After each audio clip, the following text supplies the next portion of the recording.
আসসালামু আলাইকুম। আমি ডাক্তার জাফরুল হক, অবসরপ্রাপ্ত জেনারেল ম্যানেজার বাংলাদেশ ব্যাংক। আমার অনেকগুলি সাকসেসফুল ক্যান্সার পেশেন্টের মধ্যে আজকে আরও একটি লাং ক্যান্সার সাফল্যের পথে, যার নাম হলো রসমত আলী। আহ, উনি 12টা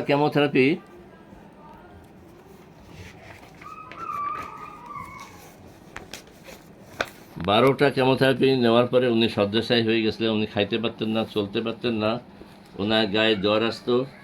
এই যে কেমোথেরাপি শিডিউল, এই যে সামারি অফ কেমোথেরাপি প্রোটোকল, এই যে 2-2, 1-3, 22-3, 28-3, এভাবে চলছে। লাস্ট কেমো দেওয়া হয় 13/5/2026। এই 12টা কেমো নেওয়ার পরে ওনাদের প্রায় 2 লাখ টাকা খরচ হয় এবং রুগী শয্যাশায়ী হয়ে গেছিল। রুগী আমার পাশেই বসা আছে। রুগীর নাম হলো রসমত আলী এবং ওনার যে ডিজিজটা ছিল ক্যান্সার গ্রেড 2, এই লাং ক্যান্সার। এই যে দেখা যাচ্ছে এখানে বিডি ল্যাবের বায়োপসি রিপোর্ট ধরা পড়ে হলো জানুয়ারি মাসের 3 তারিখ। টিস্যু ফ্রম অ্যান্ড্রোসিয়াল গ্রোথ, এবং এই যে বায়োপসি করা হয়, বায়োপসি হলো এই স্কুইমাস সেল কার্সিনোমা গ্রেড 2, অর্থাৎ গ্রেড 2 পর্যায়ে ওনার ক্যান্সার, লেফট লাংকে তার ক্যান্সার। তো সেই রুগী আমার কাছে চিকিৎসার জন্য আসে। একটু ধরো, নাম ওই যে রসমত আলী। ওনার সবসময় জ্বর থাকতো, উনি খেতে পারতো না, বমি হতো। আল্লাহ রহম সব দিক থেকে উনি ভালো আছে। 19/5/2026 থেকে ওনার চিকিৎসা আরম্ভ হয়। আমি এখন রুগী নিজে স্বয়ং এখানে আছে, রুগীর মেয়ে তার বাবা সম্বন্ধে বলবে। তো রুগী যখন আমার এখানে চিকিৎসার জন্য আসে তখন তার গলার কোনো সাউন্ড ছিল না, উনি কথা বলতে পারতেন না, সাউন্ড একবারে বসা ছিল। এখন আগের চেয়ে একটু কথা বোঝা যায়। তো আমি এখন আপনার নামটা বলেন তো, কাছাকাছি নাও কথা, জোরে বলেন। এই যে রসমত আলী, উনি বললেন এই সাউন্ডটা ওনার ছিল না, একবারে কথা মানে সাউন্ড বসে গেছিল। তো আমি এখন ওনার মেয়ে। দেশের বাড়ি কোথায় আপনার? জোরে বলেন। কাছে না মোবাইলটা। সোনারগাঁও বাড়ি। আচ্ছা, ঠিক আছে। ওনার মেয়ে, তোমার নাম কি?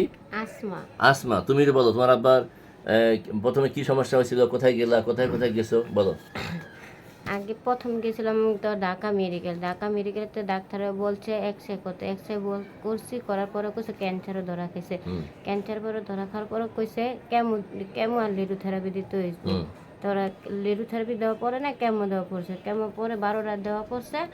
অসুস্থ হয়ে গেছে গা, মানে জ্বর আসতো, খাইতে পারতো না, কি ছিল পারে না জিনিসটা।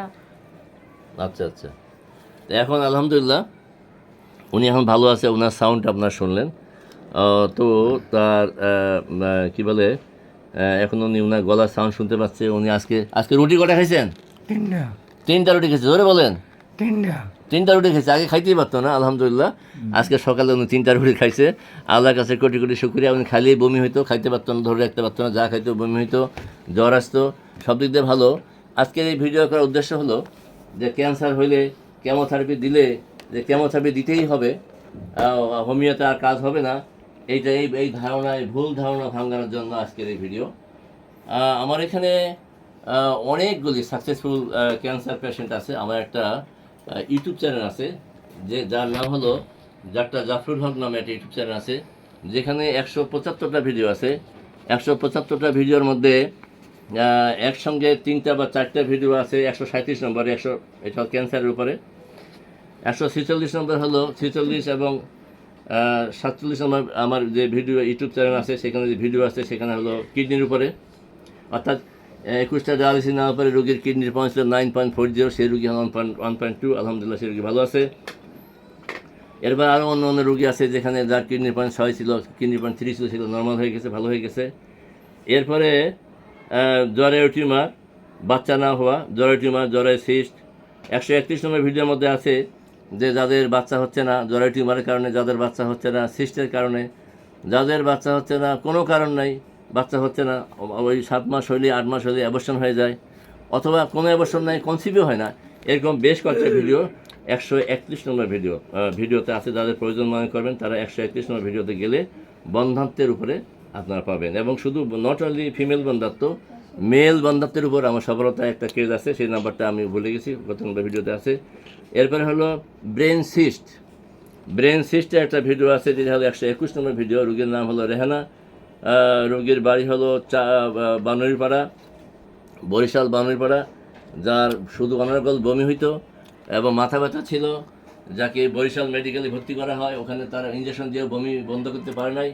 তবে সেই রোগীর এমআরআই করা হয়, এমআরআই করার পরে ওনার ব্রেনের মধ্যে সিস্ট ধরা পড়ে। তারপর ঢাকায় নিয়ে আসে, ঢাকার ডাক্তার একই কথা বলে। পরে আমার এখানে 4 মাস চিকিৎসা করার পর ওনার বমি মাথা ব্যথা ভালো হয়ে যায়। পরবর্তীতে আবার তারা করে যে তার সিস্টটা ভালো হইলো কিনা 4 মাস পরে আবার টেস্ট করে, দেখে যে আলহামদুলিল্লাহ পরবর্তী তার নর্মাল স্টাডি আসছে। সেটা আছে হলো 121 নম্বর ভিডিও, অর্থাৎ ব্রেন সিস্ট। এরপরে স্ট্রোকের উপরে, যাদের স্ট্রোক হয়, প্যারালাইসিস হয়ে যায়, মাথার মধ্যে ম্যাসিভ হ্যামারেজ হয়, এরকম একটা ভিডিও আছে, সেটা 121 নম্বর ভিডিও, 119 নম্বর স্ট্রোকের উপরে। যে পেশেন্টটা, অনেকগুলো পেশেন্টের মধ্যে এই একটা ভিডিও, যার নাম হলো আলামিন, যে নিউরোসায়েন্স হাসপাতালে ভর্তি ছিল, যাকে বলা হয়েছিল যে এই রোগী অপারেশন ছাড়া ভালো হবে না, এবং 7 লাখ টাকা বাজেট দেওয়া হয়েছিল, এবং 7 দিন পর তার অপারেশনের কথা ছিল। কিন্তু সেই রোগী এক ভাই হলো মসজিদে ইমাম, সেই ইমামের মধ্যে আরেক হুজুরের মধ্যে আমার সন্ধান পায়। আমি ওষুধ দিই, তখন আমি নিশ্চিত ছিলাম না যে সে ভালো হবে, যে আমি ওষুধ দিয়ে ভুলে গেছি। এরপর 1 মাস পরে সে আলামিন আমার চেম্বারে আসে, বলে যে আমি আলামিন, আমি যে নিউরোসায়েন্স হাসপাতালে ভর্তি ছিলাম, আমার অপারেশন লাগেনি, আলহামদুলিল্লাহ আমি ভালো আছি। সে আলামিন এখন সৌদি প্রবাসী, সৌদি আরবে আছে। তার ভিডিও নাম্বার হলো 119, অর্থাৎ 119 হলো 119 নম্বর ভিডিওতে আছে স্ট্রোকের উপরে। এরপরে লিভার ক্যান্সার, লিভার সিরোসিস, 130 নম্বর ভিডিও। যে রোগীটা লিভার সিরোসিস ছিল, যার পুরো শরীরে পানি এসে গেছিলো, যার নাম হলো ডাক্তার সুবহান, তার বাড়ি হলো বরিশাল বরগুনা তার বাড়ি ছিল। উনি বরগুনা বেতাগি, ওনার মারা গেলে কোথায় কবর দেওয়া হবে এরকম নির্ধারণ করা হয়েছিল। কিন্তু সে রোগী আলহামদুলিল্লাহ এখন সুস্থ আছে, ভালো আছে। আল্লাহর কাছে অশেষ কোটি কোটি শুকরিয়া যে আল্লাহ আমাকে কি বলে এই হোমিওপ্যাথি ওসিলে এই সমস্ত পেশেন্টদেরকে ভালো রাখছে। এবং অনেকেই আমাকে বলে যে কোন চিকিৎসা, এটি অ্যালোপ্যাথি না হোমিওপ্যাথি, এটা হলো হোমিও চিকিৎসা। আবার অনেকে বলে যে আপনি যে বলেন বাংলাদেশ ব্যাংকের অবসরপ্রাপ্ত জেনারেল ম্যানেজার, এত বড় পদে চাকরি করে কীভাবে হোমিও ডাক্তার হইলেন, এরকম কথা বলে। তো এই বিষয়ে আমার জবাব হলো যে আমার হোমিও পরিবারের জন্ম। আমার বাবা ডাক্তার জয়নাল আবেদিন, উনি পাকিস্তান আমলে অ্যালোপ্যাথি হোমিওপ্যাথি দুটোই করতো। পরবর্তীতে আমার বড় ভাই, আমার ওস্তাদ, আমার পিছনে বসে আছে, ভাইয়ের দিকে ধরে একটু, ডাক্তার ফজলুর রহমান, উনি দিনাজপুর স্টেশন রোডে বসতো। আমি যখন 1980-র দশকে রাজশাহী বিশ্ববিদ্যালয়ের ছাত্র ছিলাম, তখন বড় ভাই চেম্বারে বসতাম, দেখতাম যে রোগীগুলি ইন্ডিয়া, মাদ্রাজ, ভেলোর গিয়েও ভালো হইতো না, যাদের ব্লাড না দিয়ে চলতো না, সেই বাচ্চাগুলো এখানে ভালো হয়।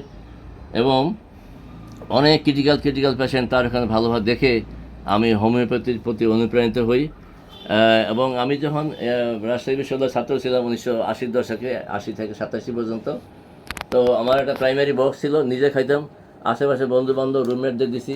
আমাকে কখনো ইউনিভার্সিটি মেডিকেলে আমার যাওয়ার প্রয়োজন হয় নাই।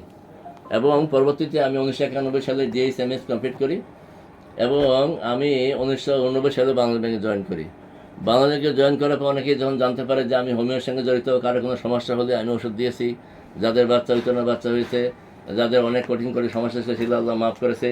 এইভাবে চলছে।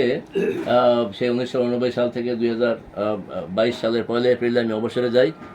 এবং আমার আপন চাচাতো ভাই, যিনি কিডনি রোগে মারা যায়, আমি ওষুধ দিয়েছিলাম, ওই সময় কোনো কাজ হয়নি। পরে আমার মধ্যে একটা ক্ষোভ সৃষ্টি হয় যে কেন কিডনি ভালো হবে না। এটার উপর আমি অনেক রিসার্চ এবং গবেষণা শুরু করি, আমি অনেক পড়াশোনার সুযোগ পাই।